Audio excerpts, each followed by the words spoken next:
Adobe Acrobat Studio, your new foundation. Use PDF spaces to generate a presentation. Grab your docs, your permits, your moves. AI levels up your pitch, gets it in a groove. Choose a template with your timeless cool. Come on now, let's flex those tools. Draft, design, deliver, make it sing. AI builds the deck so you can build that thing.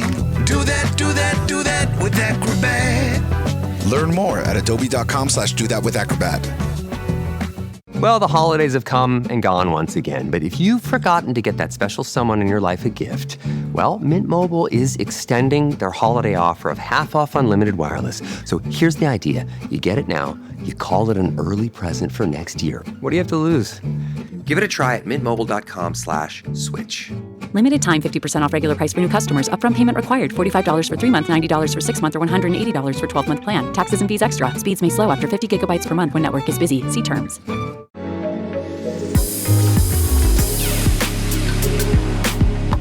Welcome back to another episode of Who's the Bitch? I'm one of your hosts, Kara Kling. And I'm the other one of your hosts, Jackie Zabrowski. And we want to find out, are you the bitch? Is someone else the bitch? Who's bitching on you? Just bring us your bitchuation and we'll weigh in. That's for frickin' sure. Don't make me weigh in at the top of this. What are we in the movie Heavyweights? I can't handle it. Not a weigh-in. I can't handle the stress. And that's what you start doing. Now that we're going to be on video, you're one of the, all right, and now the weigh-in. Yeah. Now let's see if she's been good this week. And we're like, Kara, we're not supposed to talk about it like that anymore. We're not supposed to say it in the terms of being good or not. But I'm glad you brought that up. By the way, next week, you'll be able to see this is episode 71. You'll be able to see episode 72 on video on our YouTube channel. We're going to start videoing you're going to see us live in studio from the Bitch Cave. Oh my God. And do we also have a mobile? We need a bitch mobile. Oh, a bitch mobile. Why don't we have one yet? And what kind of gadgets would you need out the gate on a bitch mobile? What's it shaped like? Just like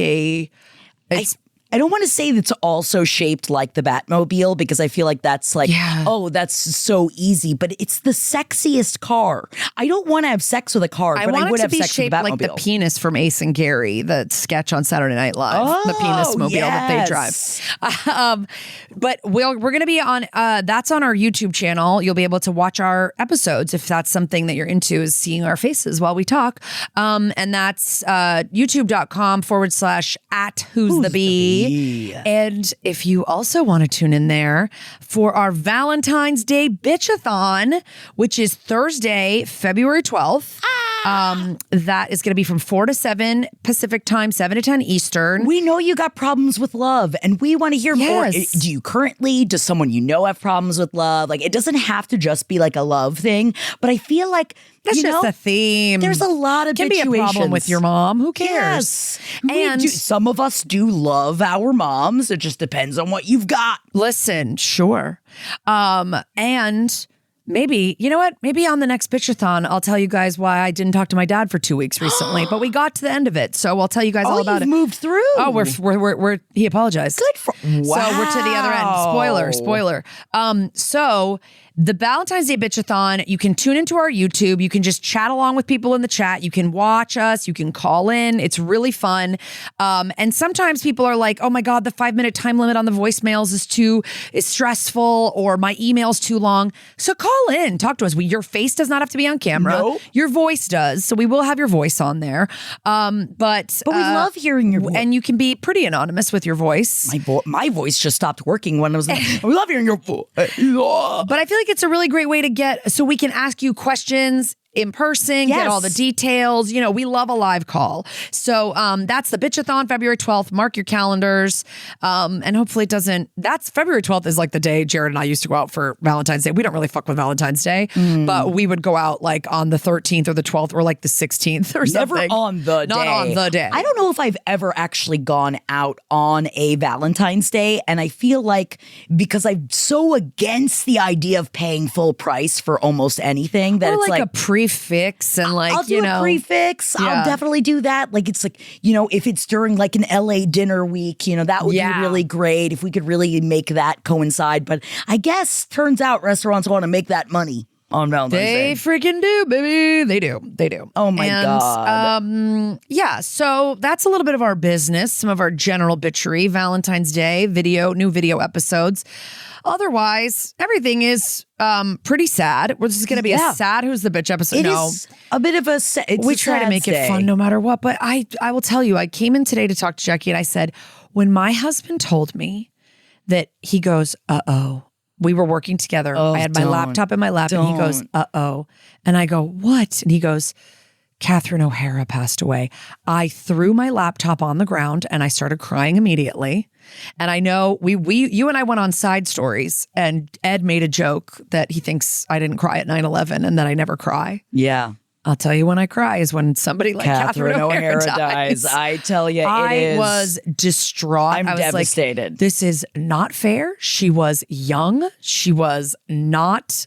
It was not her time. We were also talking about this before the show too, where it's like she was aging naturally. She just was like, had this beauty. She just was so naturally beautiful and so talented. And everyone that worked with her was just like, what a dream. Yeah. What a powerhouse. What a stable, wonderful person. Just everyone has only glowing things to say about her. And definitely I would say might be the number one reason of why I'm in comedy is because of Catherine O'Hara. She's one of my tops. She's like my top 3. I mean, honestly, I'm so sad. The last time I cried when a celebrity passed away was when Phil Hartman was killed by his wife. That was I was in high school. Last time you cried when a celebrity dies? I cried when David Bowie died. Upset.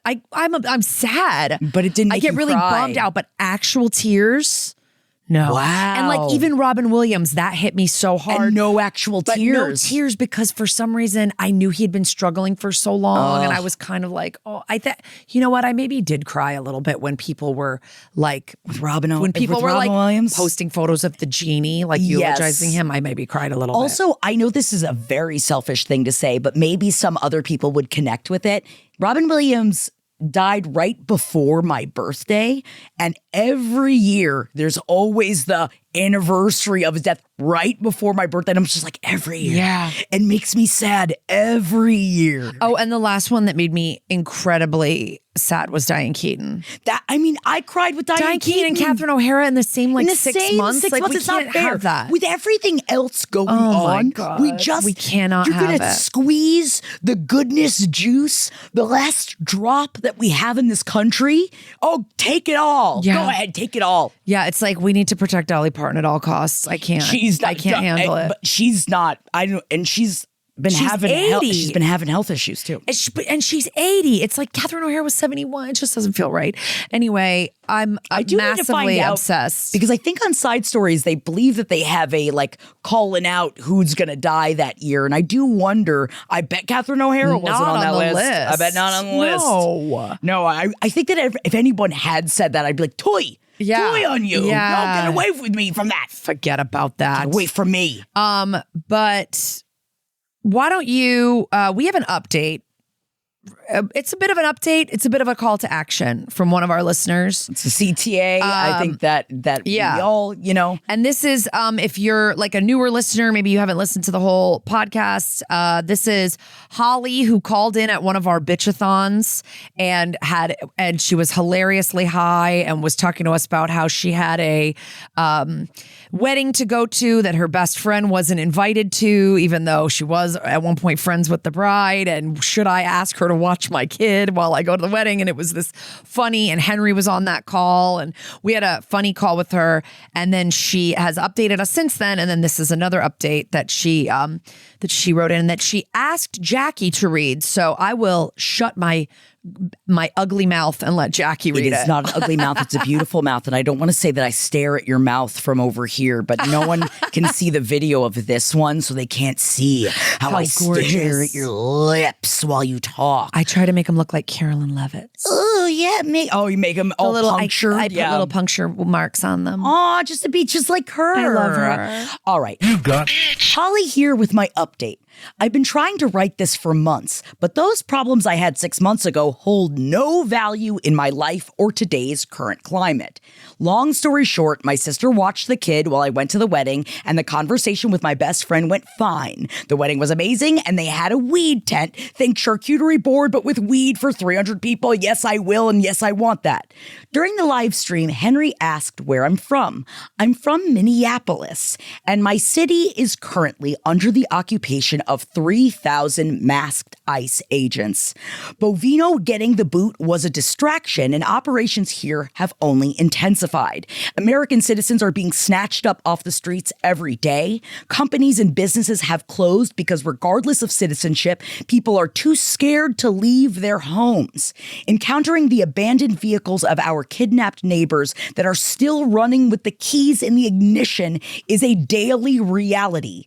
They're at our bus stops, detaining parents, watching our schools, targeting our children, eating at local Mexican restaurants in civilian clothing, only to detain the workers in back after eating their meals. These people they are referring to as agitators/rioters are nurses like Alex Preddy or poets like Renee Good.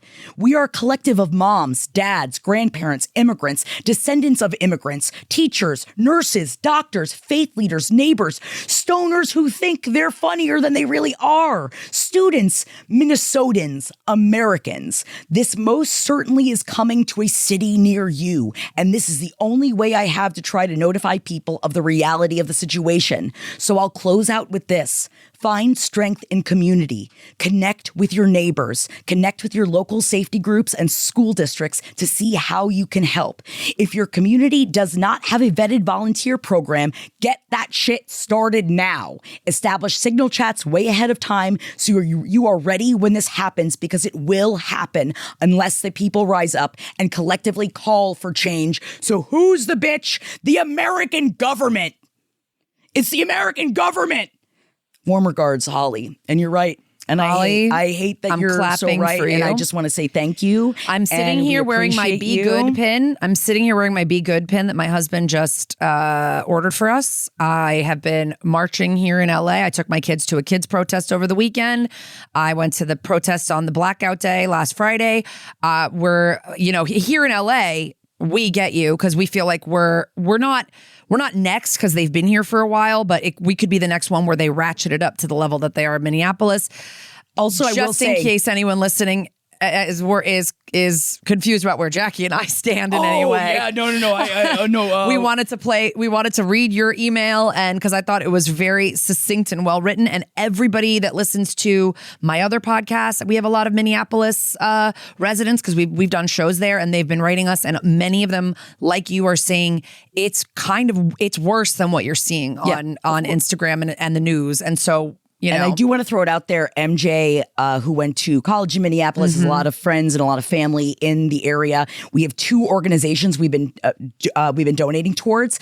The Mutual Aid Support for Impacted Families in Minneapolis. It's Families Helping Families. We'll include this. We'll put this in the show notes. In the show notes. Yeah.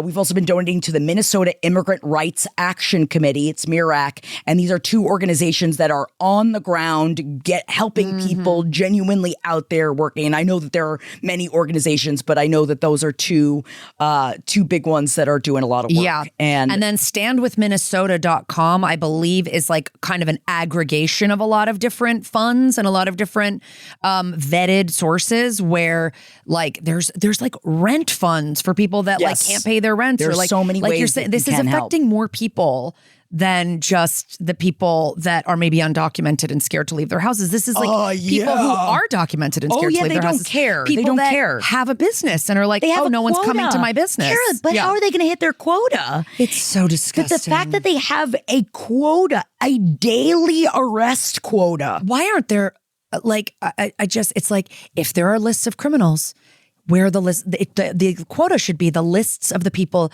that you actually think are gang members or whatever it is. I guess. Whatever the smokescreen is, because it's not even that. No, it's all bullshit. But it's like, if you think, it's like, okay, if there's a list of 10 guys that are in a gang, let's go find those 10 guys. Not we got to get 10,000 per month or whatever the fucking number is. It's unconscionable, but everything that's happening. It is, and I know that it's like you said 10,000, it's like their arrest quota is 8.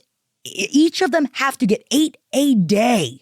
8 a day. Arrests a day per agent to get their money, to get their boosty money. They want their 10K. They're promised 10K a year if they get 8 arrests a day and they keep up their arrests. Sorry, so this is not disgusting. Even the place to be screaming, but this I is do. So gross. But it is though. And Holly, thank you so much for writing this in. And also, if you listen to this and you think that we're just dirty liberals, I don't know what to tell you. There's the door. Sorry, this is who we are, and this is how we feel. And you might think I live in a city, I live in a state where it's not going to come to me, but I really feel like it like this could happen anywhere. They could start doing this anywhere. Yep. So we got to stand strong, and please give to those organizations if you can. And get involved. Like, I'm trying to volunteer with like local I'm trying to follow all the right organizations that are going to get me the information that I need. Also, if you're doing the calls, which if you're calling your senators and trying to call through that way, 5 Calls is an organization that helps, that like sets it all up and even gives you scripts so that you don't have to think about anything, and it gives you where you are to call and for different reasons of who you can be calling. So if you don't have money give, if you don't have a lot of time to give, you can be making calls. And especially we'll see you at the polls for those of you that live in the districts of those 7 Democratic Congress people who voted to keep funding ICE. Because now you could go ahead and vote their asses right out. Difficult to vote, which even if you have had a last name change. So guess what? Oh, yeah. They're going after people that changed their last names. I guess it's a good idea that I didn't take my husband's married name, because now I can keep voting. Now we can keep voting. It isn't that great. And one day they'll figure out how to like take my kids, because I don't have the same last name as my kids, or something that's against The Handmaid's Tale. We're hoping. Oh, God. Sorry, but thank you guys. We did say that it was going to be a sadder episode. Listen, we said it out the gate. We got to get into it. We are living in the bitchiest time. The bitchiest time period. The bitchiest timeline in American history. Wow. We need to call it out. So, but let's go. Talk about the biggest bitch of them all. Yes. The one that keeps shitting himself in front of everybody. Yes. Adobe Acrobat Studio, your new foundation. Use PDF spaces to generate a presentation. Grab your docs, your permits, your moves. AI levels up your pitch, gets it in a groove. Choose a template with your timeless cool. Come on now, let's flex those tools. Draft, design, deliver, make it sing. AI builds the deck so you can build that thing. Do that, do that, do that with Acrobat. Learn more at adobe.com/do-that-with-acrobat. Shipping, billing, admin, payroll, marketing. You're managing all the things, so why waste time sending important documents the old-fashioned way? Mail and ship when you want, how you want with Stamps.com. Print postage on demand 24/7 and schedule pickups from your office or home. Save up to 90% with automated rate shopping. That's why over 1 million small businesses trust Stamps.com. Go to Stamps.com and use code PODCAST to try Stamps.com risk-free for 60 days. But we're going to first play a voicemail also that kind of that taps into this a little bit. Thank you for calling Who's the Bitch. Tell us in the voicemail who's the bitch. Beep. All right. I don't know who's the bitch. I think maybe everybody's the bitch in this situation. We are obviously living in a shit show in America. My spouse and I live in Portland. We are white. My spouse is trans. Our kid is blonde, blue-eyed. We are not necessarily the targets. We're not at all the targets for ICE.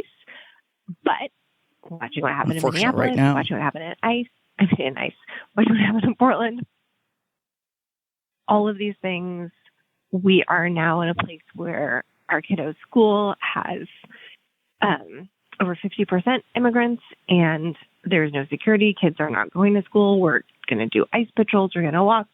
All of these things. There's, besides the whole anti-trans, anti-women, anti-anybody who has a fucking brain. So the question on the table today is guns. My spouse wants to get a gun. I think if we are having the conversation about having to get a gun, we should leave.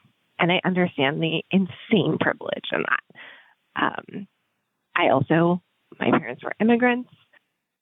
They instilled in my sister and I travel. No, you can move anywhere. You can do anything, that whole fucking shebang. My spouse has not lived in any other countries, did not grow up with that kind of mindset, grew up in a much rougher part of the country than I did. I think if we were having the conversations about having a handgun in our house with a 10-year-old, that's fucked up and we should be leaving. I think if we have to have the conversation that we need a gun for safety, then we should move. I understand that right-wing governments are coming to power all over the fucking place, but the fact remains that America has a massive, massive gun problem. My spouse thinks I am being overdramatic and ridiculous, and I don't think I am. So, who's the bitch? Ooh, this is a good one. This is and a this good goes, one. yeah, like this one rolls right into what we were talking about in our intro.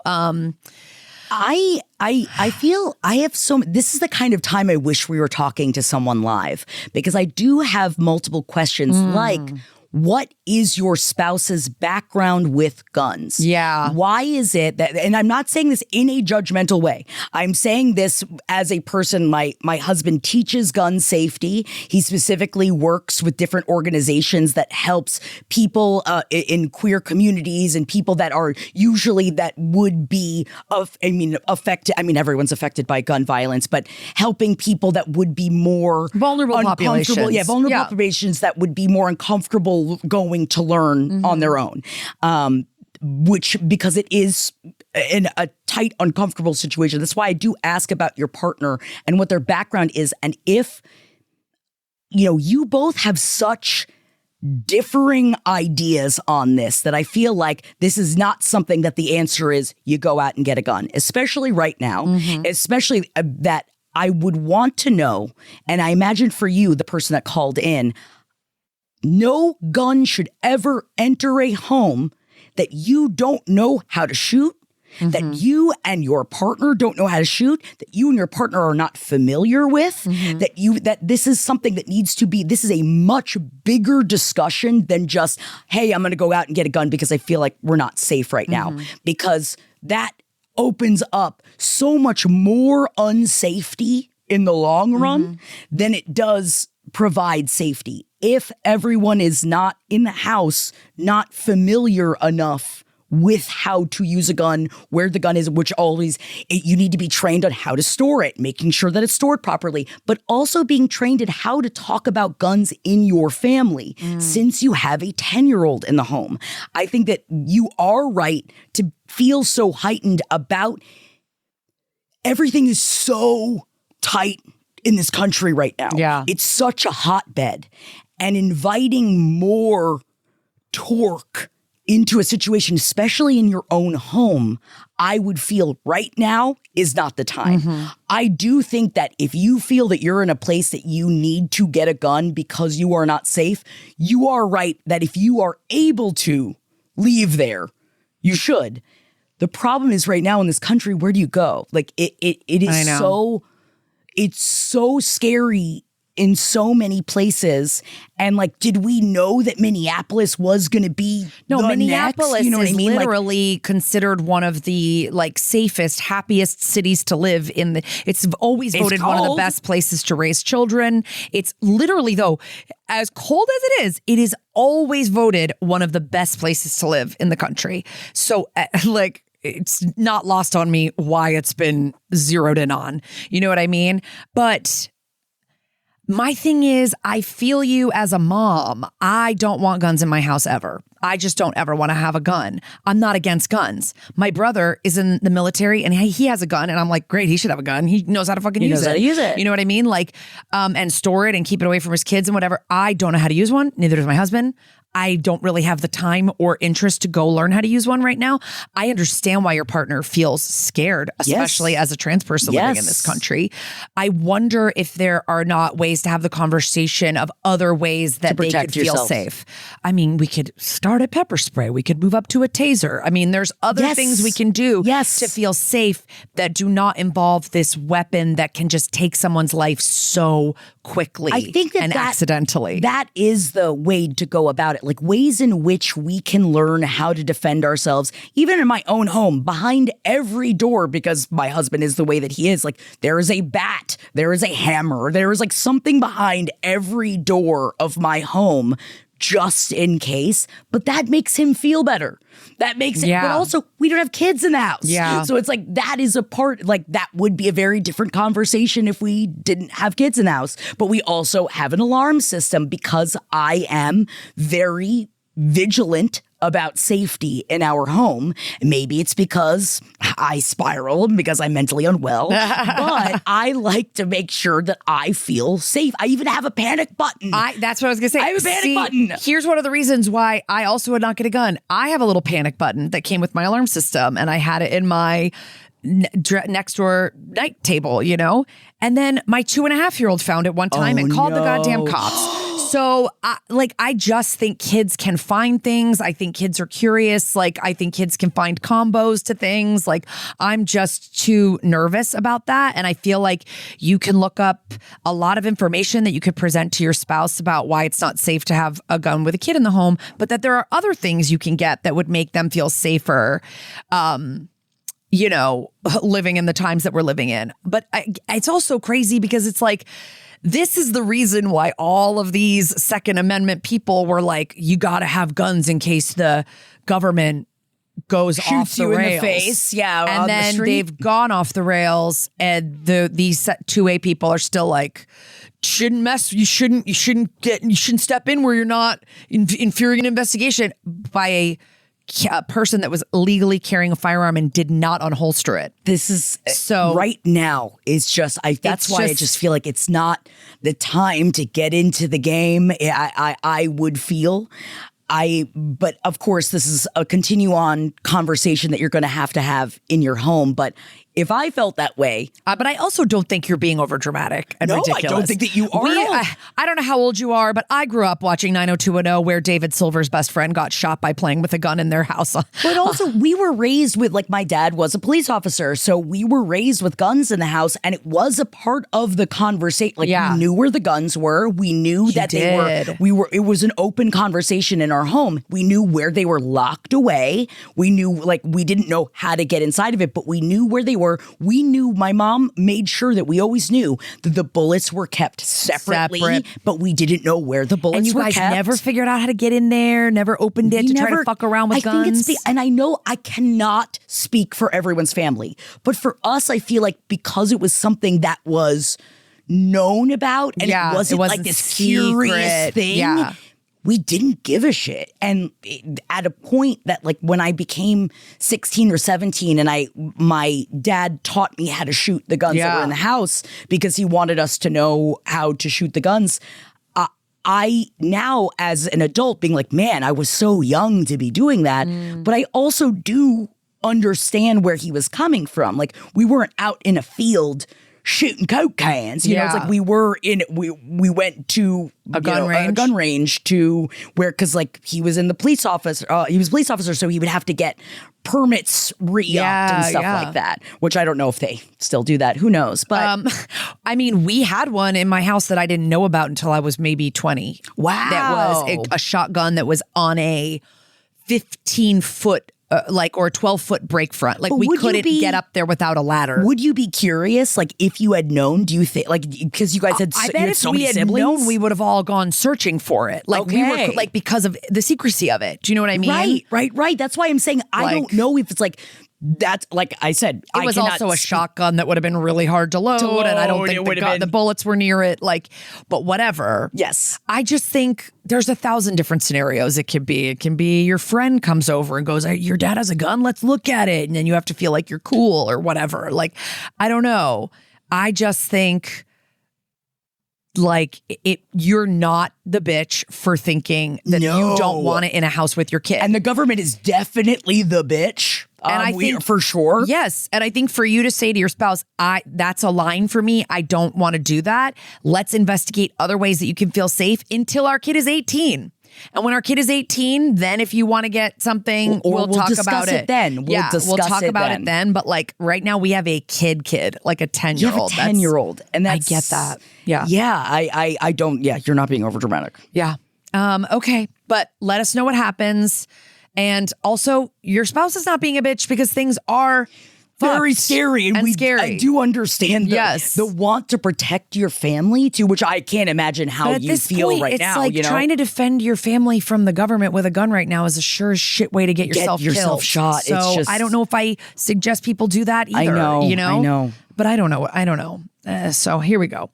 We're going straight from a couple of serious things into a much lower stakes. Oh, so we're downshifting. We're going to downshift. Okay, we're downshifting the bitchuation. All right. You got Hello. My sister suggested I consult experts, so I have a work situation I'd like to talk to you about. I work for a skilled nursing facility, and we have regional nurse coordinators that float through all our buildings. I was out sick, and they borrowed my office those days. I came back to the things on my desk moved, which is fine. I understand using my desk. My issue is my pen is gone. It was a nice pen from my previous employer and had a fidget spinny top. I emailed the lady who was using my desk that I was happy to share my space, but I'd really like my pen back. I was nice about it, described the pen in question, and she replied telling me she doesn't appreciate being accused of taking my pen and how she doesn't have a bag or pockets to slip the pen into, and that she had no need to take my pen and didn't know why I was accusing her of taking my pen. She also CC'd my administrator in her reply. I know accidents happen and it may not have been intentional. I thought CCing my administrator was extra. I just want my pen back. And that's the submission. I am obsessed with this, and I'm not at all downplaying your want to get your pen back, but it reminds me of a Kids in the Hall sketch that you can Google that's, I believe, just called My Pen. And it's one of the guys he loses his pen, and it's this whole saga of him and he just keeps going, my pen, my pen. My pen. And it's like an inside joke I had with my brother for years. And this submission just gave me a lot of joy because it reminded me of the My Pen sketch. Here's the deal. I get it. This is something you liked. I know it's like low stakes. It's a pen, but it's something you liked. And like, I feel like maybe what happened here is that you immediately assumed that the person that used your desk while you were out sick had it and had taken it. And instead, maybe next time I would phrase it, did you happen to see it? Did you notice it sitting on the, like you're conducting an investigation and you're just asking questions? Because I think what they heard was, you have it. Could you give it back now, please? They only heard you coming in on the defensive. Yeah. That you came in hot. But like, here's the thing, Kara. I feel like this is a low stakes situation. But the second this bitch CC'd the administrator in the reply, took it up a notch. She torqued. I'm sorry, I shouldn't say. Okay, you said she. She torqued it up a notch. Okay, yes, that was taking it. Okay, bitch comes at me, and you're like, whoa. I didn't take the pen. Yo, I didn't take the pen. Right? Sometimes a person comes at you a little hard because it sounds like if you it's a great threatened pen. her or something, right. I would have CC'd an administrator. If you held another pen to her jugular and said, if you don't give it back, like I'm going to fidget my way right into this aorta. Like if you had said that, I would get Senator CC and the administrator. Yeah. I think we're bringing in HR at that point. Yeah. But nothing would make me see red faster than not only my pen going missing, but then seeing the CC of the administrator. I think I'd be like, I will burn the building to the ground. I think that I would lose my mind because my question for the writer in, what did you say to her after she what was the next thing? Did you have to go to your administrator and say, hello, I just would like my pen back? I just want my pen back. Because if I'm going to say it now. This network better thank its lucky stars that I don't have a desk somewhere. Because if people came in, because I see all the desks in here, it's a community. It's a beautiful community that we have this network. Yeah. But everybody does use other people's desks for different things. And so we are always, earlier today, while Holden wasn't even at work yet, took a video of his desk making fun of him. That should be illegal to do. Like it should be your private desk. I shouldn't be allowed to do that, but I can. I can fuck with this shit whenever I want to because these are communal spaces. That's the thing too, though. If you have something super important to you, like this pen, perhaps it should come with you at the end of the day. Perhaps it should be locked in a drawer. Every day, bring your pen home with you. If you know that there's floating regional nurse coordinators that are going to use your office, you got to put your shit in a special place. I'm sorry, you do. You cannot just leave that pen with the gorgeous fidget spinner. Cannot just be sitting there tempting any random regional nurse coordinator. It needs to be put into a drawer that way. You know that if it ends up missing, someone went out of their way to take it.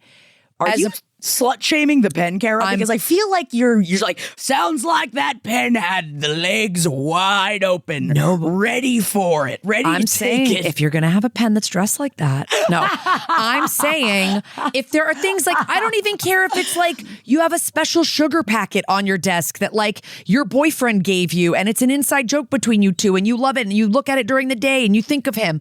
Don't leave the sugar packet sitting on your fucking desk or someone's going to put it in their coffee. You're right. If it's something that means something to you, put it away, especially if you know at work that it's communal space. I wouldn't think be communal take space. It, though. Like I get I'm sorry they took it, but a pen is the kind of thing that people do slip into their pockets. Obviously, it's not got this a fidget person. spinner on it. It's got but also here's the thing. And you'd think something like a fidget spinner pen they wouldn't take because then it's like, it's too big. Like in the way that I used to shove my lighters into the mouths of plastic bats, and I used to call them lighter bats because everybody would steal my fucking lighters. And if it's in a lighter bat, you can't steal my lighter. Can't. We know because you can't shove them. But then sometimes you see these Fs out here and you see the bat shoved into their back pocket. And I say, get that bat. Give me that out bat. of your pocket. How dare now. you walk around with a bat in your back pocket? I know what it means. Jesus. Okay, well, listen, anonymous writer, thank you for writing in. I don't know where you go from here because you didn't tell us, but like, I got to find the pen. I would just like, I think your administrator should roll their eyes and just keep moving with their life because like this doesn't involve them. And this is a person but also I'm wondering if this person's reaction implies they did use the pen and they misplaced it. Whoa. Because if this were you, wouldn't you just write back? Even if the original email was accusatory, you'd go, hey, I'm sorry, I didn't even notice the pen. Or yes, I noticed the pen, but it was there when I left work on Friday. I'm sorry, I hope you find it. Pen. You could just write that and not go, I don't appreciate being accused. The lady doth protest too much. Yeah, but also, do you have the kind of relationship with your administrator that you can go and be like, okay, can I now lodge like a formal, I'd like to really, no, not a complaint, that you want to do a full investigation to find the pen. You gotta it's like, it has nothing, you don't ever bring up the other CCTV? person. Do you have security cameras in your business? That you want to go through, you're like, I got to scrub the footage. Could I scrub the footage of yesterday? Because I got to find out what's going, but is it the kind of thing too at this facility where anybody walking by can go, oh God, I got to fill out this form, and they could just stop at your desk and quickly grab a pen and then walk away with it? But obviously it's like a lighter bat. What, did they put it in their pocket with the fidget spinner on top of it? Eyes open. I think you should make posters. You should take if you have a photo of it, or you can find a photo of it, or you could do a likeness drawing of it and go, I'm looking for my pen. If anyone has seen it, please contact me. Yes. Get it back. Yes. Get it back. Be the bitch that gets her pen back. Thank you for writing to us. Please keep us apprised. We'd love to know what happened to the pen. I have to know, because especially if someone took my fidget spinner, like, I don't have it right here, but if I'm working without a camera around, I have something. You're fidgeting. I'm fidgeting. I'm using something. Adobe Acrobat Studio, your new foundation. Use PDF spaces ways to generate a presentation. Grab your docs, your permits, your moves. AI levels up your pitch, gets it in a groove. Choose a template with your timeless cool. Come on now, let's flex those tools. Draft, design, deliver, make it sing. AI builds the deck so you can build that thing. Do that, do that, do that with Acrobat. Learn more at adobe.com/do-that-with-acrobat. Hey neighbor, celebrate all things spring with Birch Lane. Our timeless furniture and decor are delivered for free in days, not weeks. It's classic style for joyful living. Shop Birch Lane, a Wayfair specialty brand at birchlane.com. All right, let's get to our next voicemail. Let's do it. Thank you for calling Who's the Bitch. Tell us in the voicemail who's the bitch. Beep. Oh my gosh, I could see why so many people have to call back. I was like, 5 minutes is so long, and I absolutely ran out of time. Oh. Let me condense my story. So I'm super close with my uncle, and I was visiting with him. My boyfriend and I and my kids were visiting him and his daughter and his partner. The kids are downstairs in a separate part of the house from us. This is in the morning, first thing, and it's me and my boyfriend on a couch and my uncle and his partner. My uncle's walking around. He's got a cup of coffee. He's in his robe. And as he's talking to us, he is slowly sort of moving towards his bedroom, which is off the living room, talking. And then he just sort of absentmindedly takes off his robe and he's buck-ass naked. And this man is like 6'7", so there's just so much dong right there. And it seems like he doesn't even realize what's happening. And I froze. That's, I guess, that's my fight or freeze response. I froze. He eventually kind of meanders into his room as he's still talking and saying something. And I kind of yell out, "Hey, Uncle, did you know that you're naked?" And he just says back, "Of course I didn't." It was almost like I couldn't tell if it was sarcastic. I don't know. And his partner, who wasn't facing him, just kind of laughed and rolled her eyes. And so my boyfriend and I laughed hysterically about this later. But as we've told some other people, they seem to say that's really messed up. And this consent of give consent to see his naked body. I was kind of thinking he was just an absent-minded old hippie who got naked in front of his family. Now, again, the kids were downstairs, so had the kids been in the same room, oh my God, all hell would have broken loose. I would have killed him. But I just don't know how big of a deal to make this. Do I talk to him and say that that's not okay? Do I see if he's okay? Do I let it go? I just don't know how big to make this. Again, I initially found it was funny and uncomfortable, but I'm getting the impression from people that was actually really messed up of him to do. I don't even know if I'm assuming he didn't mean to do it. Do I make this bigger or do I not? Okay. Thank you guys. I love you so much. You're wonderful. Bye. Wow, that's so much dong. Oh, God. That's so much the dong of a 6'7" uncle. Here, listen, I mean, at the risk of sounding like some kind of boomer, I don't think this is that big of a deal. I really don't. Here's the thing. He's in his own home. It's not like you guys he came to your house and got naked. Do you know what I mean? You're in his home. He's in a robe. He may have forgotten. He may have thought he was wearing boxers or something. If it happens again, it's a conversation. I'm personally not so... I'm not so uptight about nudity. I walk around naked in front of my kids all the time. And I will say, sometimes I'll be in my underwear and the kids are doing something at bedtime and the babysitter is sitting in the living room because I'm getting ready. And I'll be about to walk out of my room to be guys, to say something to my kids and then be oh shit, there's someone in the living room. Right. Don't go out there. You're in your looking like this. It's a lot of just processing in your head of you're in your house where you are allowed to be naked in various rooms, but then, oh wait, someone's in my house. I have to change my, I've just been there before. I've not flashed my babysitter.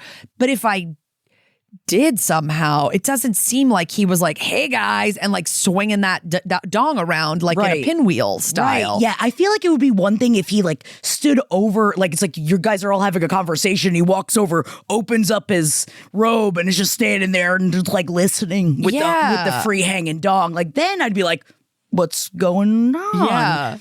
I guess the way in which you're talking about it, I feel like this situation could have been very upsetting and very much like I did not consent to this. This is very upsetting.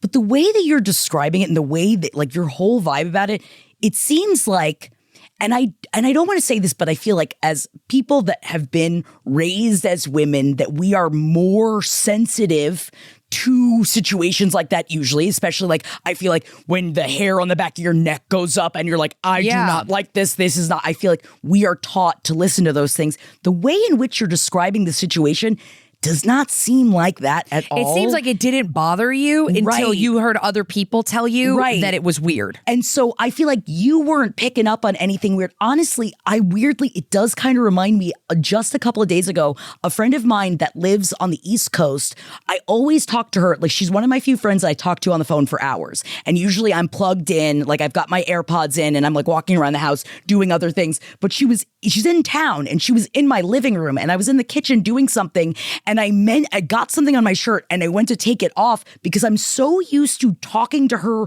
when I'm on the phone with her that I wasn't even thinking about her being in the room. Like it was one of those things and I went to come out of the kitchen, which is fine. She's one of my girlfriends, so it didn't matter anyway. And I just like laughed to myself that I was like, I'm so used to talking to you on the phone that I forgot that you were here in real life. And we laughed about it. Yeah. And I feel like it's one of those situations, like you said, if the kids were in the room, it would be different. The one thing I would say is, like Kara and I usually say, and you seem like the kind of bitch that might be into this, of next time you ever see your uncle in a robe, I think it's like hey, you got clothes on over there? Yeah, you know we like to joke.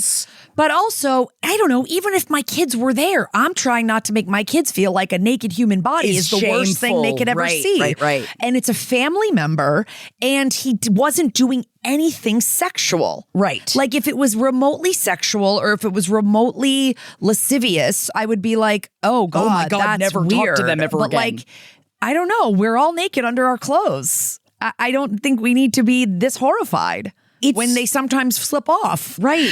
and you know, I know that I am particularly thinking of the Knights of the Seven Kingdoms because the person that's in that is also 6'7". So I am thinking about this like big old hot boy. You know, it's like that. Yeah. So my problem is I'm trying to separate that because I know I'm not trying to say that your uncle's hot, but you know, you're just talking about a big old hippie with a you know, a robe on, and I'm thinking Big Lebowski. And so I'm like, wow. Yeah. But he is your uncle, so I guess you wouldn't be feeling that way. Anyway, I guess it's a weird thing to say, Jackie. Yeah. That's okay. Sometimes we say weird things on here. That's what Who's the Bitch is all about. You Jackie's the weird bitch. I guess I'm weird bitch today. But yeah, like, I don't know, if it's a habitual thing where your uncle's like, I'm a hippie and nudity's not that big of a deal, then you can make a decision from then on if you want to keep going to his home. But like, I don't know, this doesn't seem that, I don't know. I see how it could have been a very upsetting, torqued up situation, but I don't think anybody's the bitch here. If you don't like your uncle and you're not close with him, you're creeped out, like if he was telling a sexual story while he did it, or he winked at you when he did it, or I don't know. There's like 1,000 different ways that this could have been creepy when it happened. But you're not describing it to me that it was creepy. Right. So I say I absolve you of this one.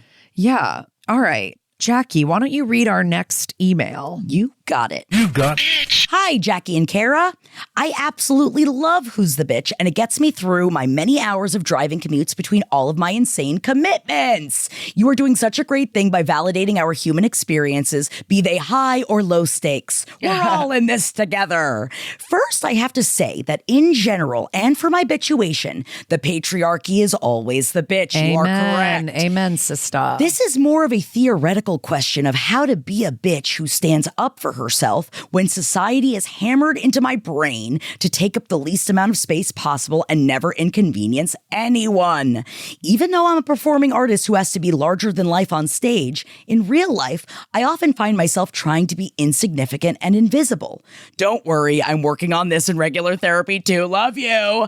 But I've had 2 bitchy encounters recently that really bothered me, and I would love to hear what you have to say. The first happened at my bank. I was standing in the lobby area at the far end of the long counter where you write out checking withdrawal slips and things.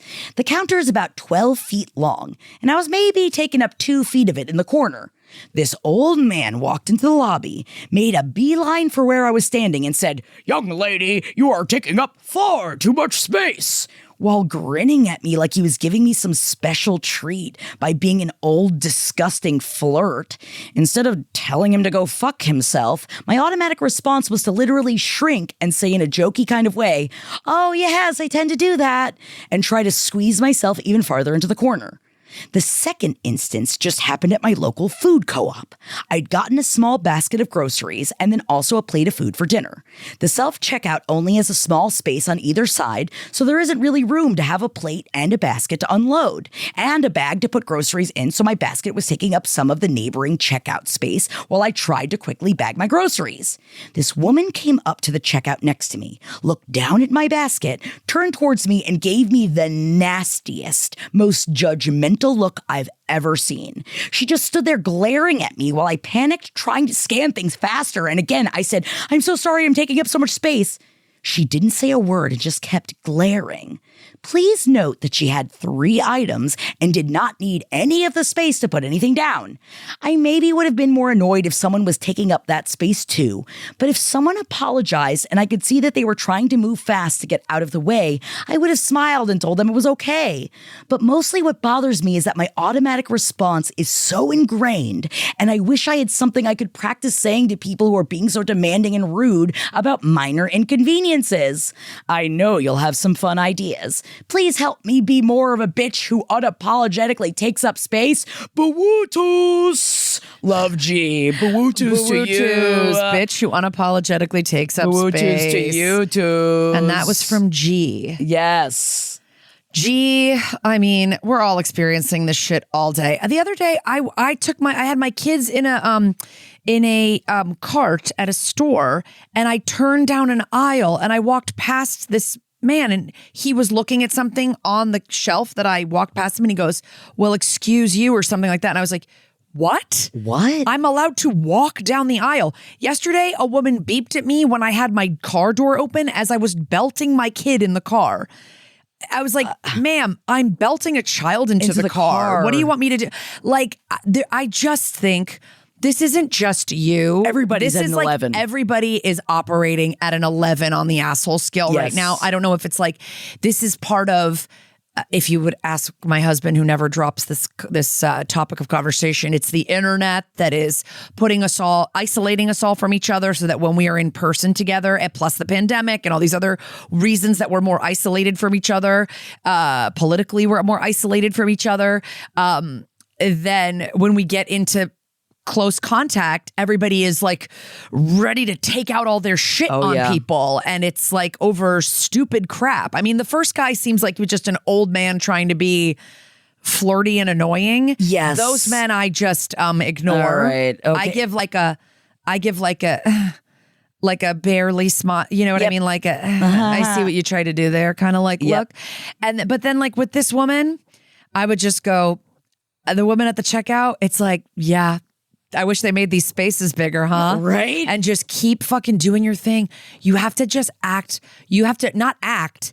We have to train ourselves to be like, this doesn't bother me. Because like something like that guy saying to me, "Well, excuse you," that would have given me like a stomach ache and made me so annoyed for hours. Yes. Like a few years ago. And I've just like trained myself to be like, no, you're allowed to fucking live in this world and take up space, and old men are not allowed to fucking tell you that you're not doing something the right way. No. And, you know, trust me, I'm always saying to do it in a way where you feel like you're physically safe. I'm not saying pop off at some fucking guy in an alley because men do want to kill women. But in general, you watch so much SVU. So I feel like that is. I read the news. Yeah. It's just the every day. do. They don't want women, and like I'm weary also of even how they say the thing is like when women are scared that men are going to kill them, and men are scared that women are going to laugh at them. Right. So I'm worried about giving you a bunch of like. Fucking reads, because a lot of people don't want that. A lot of times that could set someone off even worse. Right. And I think it is, I so appreciate the way that you worded this, G, because it is about understanding that we're not going to change society. Yeah. You're not going to change how ingrained it is in all of us. The only person you can change is yourself. Yeah. And I appreciate that you're going about this of like, how do I change my brain space? But this is it, G. I think what I need you to do is to remember that all of us are trying to do that. And I think it's becoming aware, and I'm proud of you that you're working on in therapy. It's becoming aware that when we get into those spaces, that when you start, and I'm saying this as someone that also really struggles with this because I start to spiral and I get all over it is literally taking the moment to stop and breathe. And if you are in a space that you can remove yourself to be like, breathe it out. But like if that man had said that, my response would be, yeah.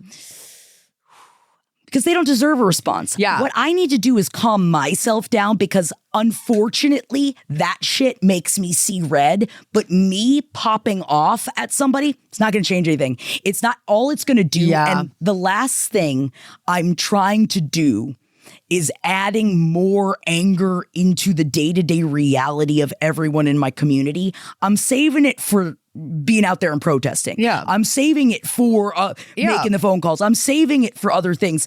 It's in those interactions where if we could just try, it hurts, to give other people the benefit of the doubt. And she'd be like, man, what's eating her fucking goat today? Yikes, huh? And I'm similar where I'm like more of a pop-off queen, but G sounds like the kind of person that's more of a like, oh my God, I'm so sorry. So and the like, second and then you feel that, guilty right, later that you let yourself be so apologetic and polite, which trust as women, we're trained for that. Yes, but it's also the second you feel that, that's when you need to start changing in your brain that's the light switch of, hey, we don't need to do that. Yeah. We don't need to be sorry. It's also actively, whenever I start apologizing for things I pause and I go, I'm not sorry, but I've changed so much of my narrative of, I'm not sorry that you did that.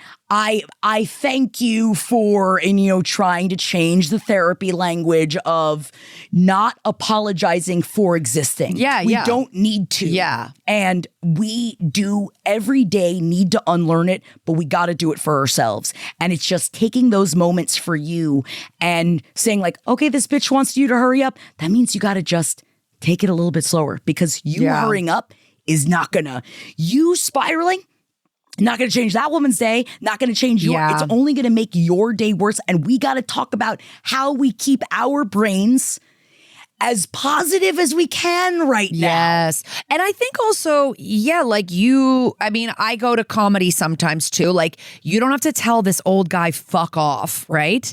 But you could just be like, I could take up more, and then you move the papers over. Yeah, or I actually have a ton of money, so I need to take up space with my deposit Even saying slips. that is scary in a bank. I wouldn't want to say that to anybody. Just be like, oh, it's too bad I'm so successful and I have so many deposits to make. Bye. Bye. You know what I mean? Like, or like I said, I just would do like a limp smile that says, "Oh, you need that I'm not much in the space? mood, sir.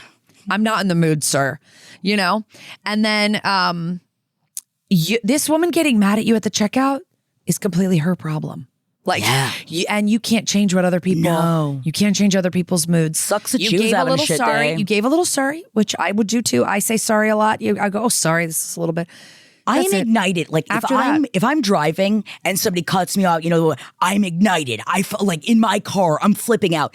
The second I see the sorry hand wave, you're someone, like, it's over. Oh, okay, it's fine. Yeah.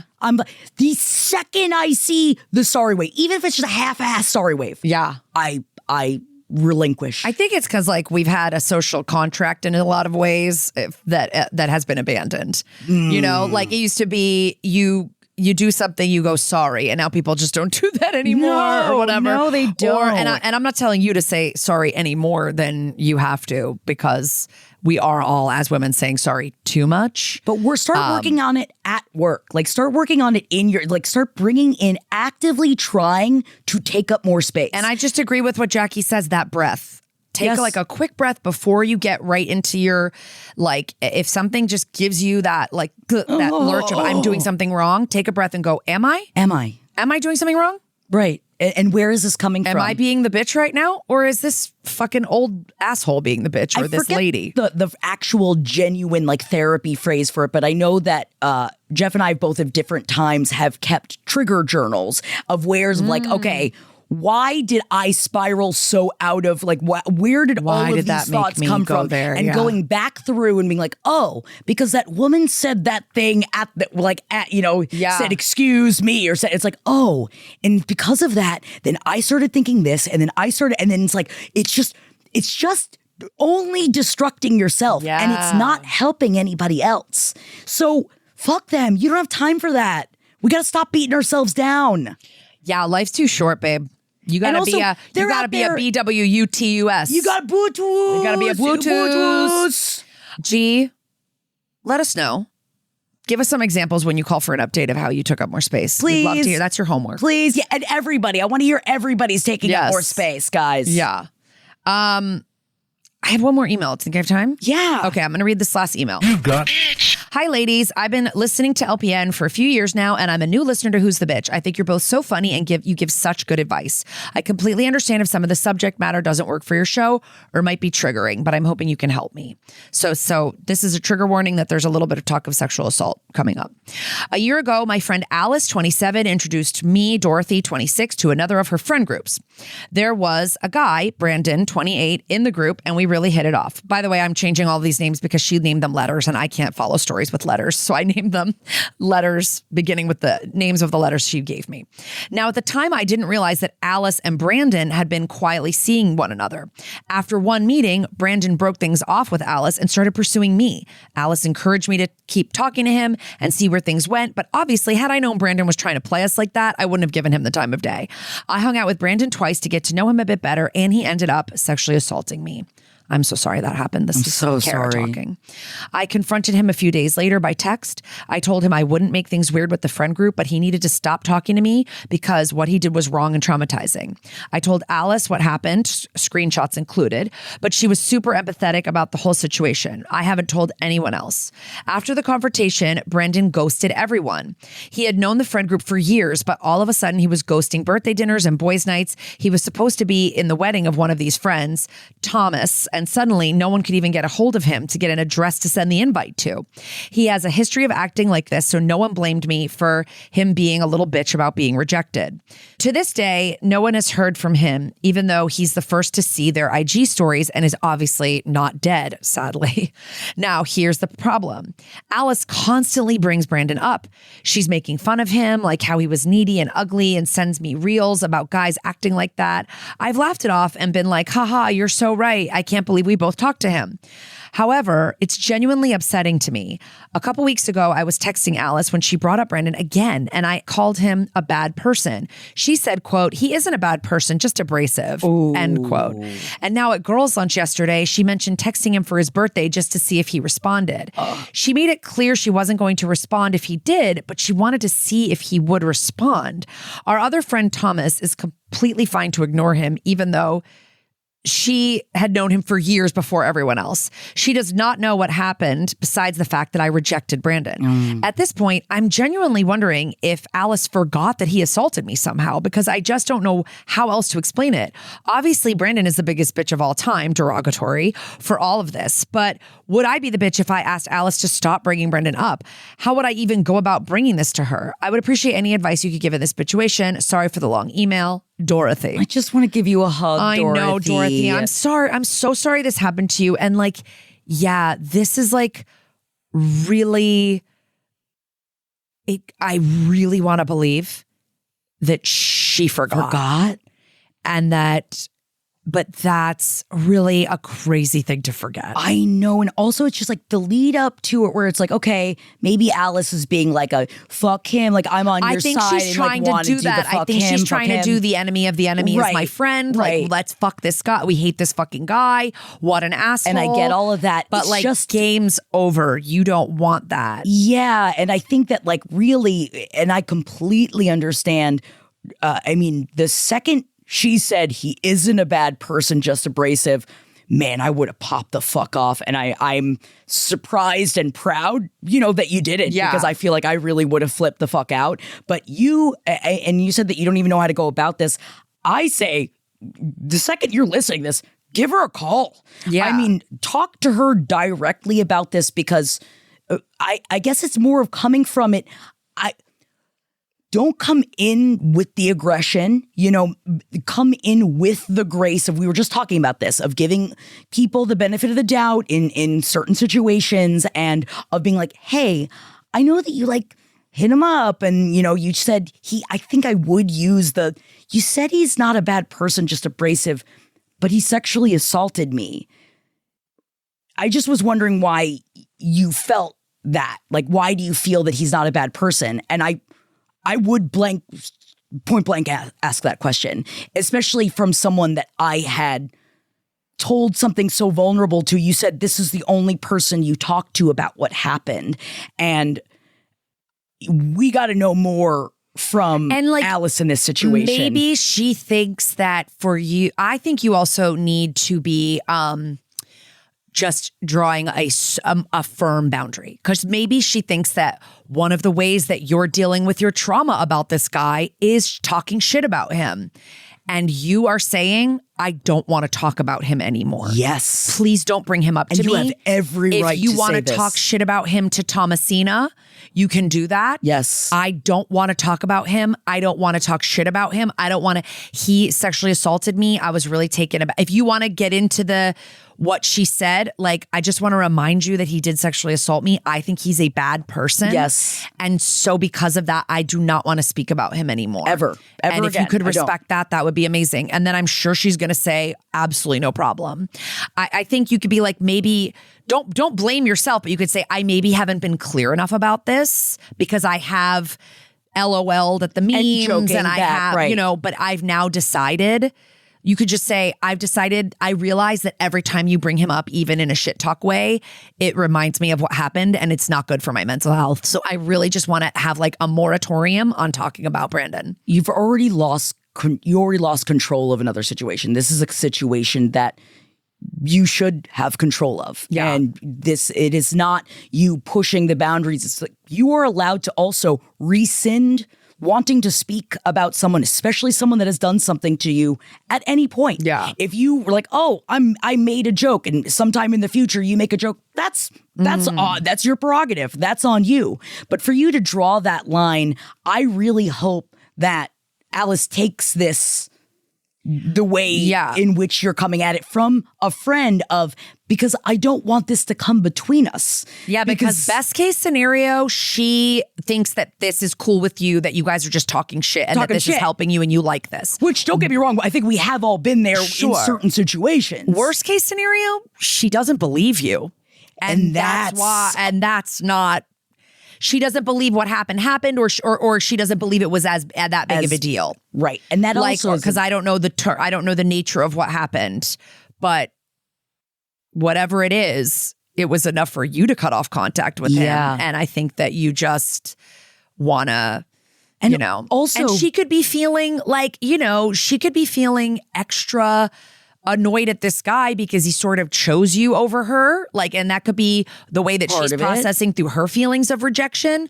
Either way, it seems like it's been a bit, and we're going to do a ixnay on the Brandon where we don't talk about him anymore. Because I guess my question, if she feels any type of way about this, is like, well, then why did he extricate himself from the entire friend group? Like, then where did he go? Like, because you're even new to the friend group, you know what I mean? You're even newer to the friend group, and not even answering the wedding, like not even know where to send the wedding invite. I think he knows he did something fucked up. Yeah. And that's like Yeah. I would assume. And also they say he does this, which means he's probably done other things before. This guy sounds like, stop wasting, all of you stop wasting your breath on a sexual assaulter. And that's the thing. And like, even texting him, even contacting, fuck him. Yeah, even to call him ugly and disgusting, he doesn't deserve a moment of your time. Trash. Yeah. Put him in the fucking trash. Take it out. Put him in the dumpster. Let them take him away to the trash heap. Yeah. And not the cool, fun trash heap from Fraggle Rock. Different trash heap. I hope this isn't like Alice like poking around to see how much you hate him, to see maybe if she could date him by being like, he's not that bad of a person. He's just abrasive. It's like, what? Like, girl, he rejected your ass for one of your friends immediately. Yeah. You like this guy? You're standing up for him? He's just abrasive? Yeah. And then also chose you over it, like that you were currently like seeing when Brandon met Dorothy for the first time. And this is a guy you're even going to text on his birthday? Why? Yeah, like that also seems to me sus to be like, I just wanted to see if he'd respond. Is Alice a bitch? Like, yeah. Why are you texting somebody that you don't like or that you constantly write memes about saying that they're ugly and shitty? Yeah. Why are you texting them a birthday message just to see if they'd respond? Like, you're not a 12-year-old. Why is she thinking about him so much? That's what I'm saying. Like, as I'm talking about this, like she's thinking about him too much. You're right. That is, she needs therapy. And she seems like maybe she's still got a thing for him. Or just really fucked up about it and isn't dealing with it. Yeah, because she keeps wanting to reach out, bring him up, blah, blah, blah. And yeah, I think for you, it's completely normal for you to be like, you're the only one that, you know, you're the only one. It's like a hilarious tell is that you're like, yeah, our friend Thomasina, it's fine to ignore him even though she doesn't even know what happened. She's fine. Knew him for years. She's known him for years. She doesn't care. Because she's probably a normal person that's like, yeah, somebody that just ghosts the group for months at a time. Bye. Bye. Yeah. Like, yeah, I think it's absolutely normal for you to text, call out of the blue, just go, you know what, I've been thinking about this. I need to not talk about Brandon anymore. It's bad for my mental health. So if you could just do me a favor and not bring him up anymore, that'd be great. If you feel you need to get more into the conversation that she said about the, like where she defended him, you can. But if she immediately says, gotcha, no problem, then I would just go with it from there. Move on from there. Yeah, take it from there. And maybe you could just say and maybe I remind you he did something pretty horrible to me. Like, I really don't want to talk about him anymore, ever, even in a funny way. Like, done. No more. Yeah. So, I mean, I get that talking shit can be fun, but Jesus, we're not going to just keep rehashing trauma for a couple funny memes. I don't want to hear. It's like you don't want to hear the name. I don't want to fucking hear it. I don't want to hear anything about him. Don't want to think about him. Just want it gone. Yeah. And the place where we think about it, the place where we work on it is therapy. And then we work through what happened in other ways. But she ain't fucking helping. Yeah. She just hurting. But Dorothy, let us know how it goes. Please let us know. Please. We love an update, as you guys know. And if anybody wants to call in and give us an update, we are going to be live on the BITCHathon for taking your calls on February 12th. I almost said 14th. It's not the 14th. It's the 12th. Thursday, February 12th, 4 to 7 Pacific, 7 to 10 Eastern. Who'sthebitch.com has all the ways that you can call in for the BITCHathon, ways you can leave us a voicemail for the regular shows, ways that you can DM us, email us, all the ways you can contact us. And go subscribe to our YouTube at Who's the Bee, because our beautiful faces are going to be up there starting with next week's episode. Start looking at us as we're looking at each other, as we're looking at the laptops. We're going to have to put pants on. No, Kara, don't. You said we never had to wear pants during this show. You promised me it's a no pants show. Well, actually, you know what? We're going to be wearing our caftans. So whatever you wear under there. You don't know what we got problem. under there. Don't ask. Yeah. Because I might just start, I don't know, unrobing. I might start uncling at an you. uncle disrobe. Thank you guys all so much. Thank you everybody that has submitted, everybody that has left us a voicemail, an email, and all of you that listen. We love you. Tell a friend. Leave a review, I guess. Whatever. Yes, please. Yeah. And we will be back next week, and we can't wait to see you. And don't forget, live, Valentine's Day BITCHathon Thursday, February 12th. We'll see you there. Bye. This show is made possible by listeners like you. Thanks to our ad sponsors, you can support our shows by supporting them. For more shows like the one you just listened to, go to lastpodcastnetwork.com.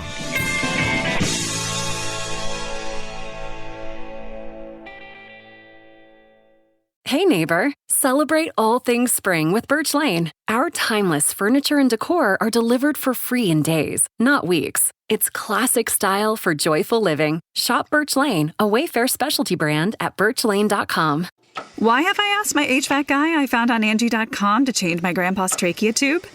Because I was so amazed by how quickly he replaced our air ducts. I knew I could trust him to change Pop-Pop's tube while I was on vacation. Make it quick, young man. Aw, see? Pop-Pop trusts you. I think we should call a doctor. Connecting homeowners with skilled pros for over 30 years. Angie, the one you trust to find the ones you trust. Find pros for all your home projects at Angie.com.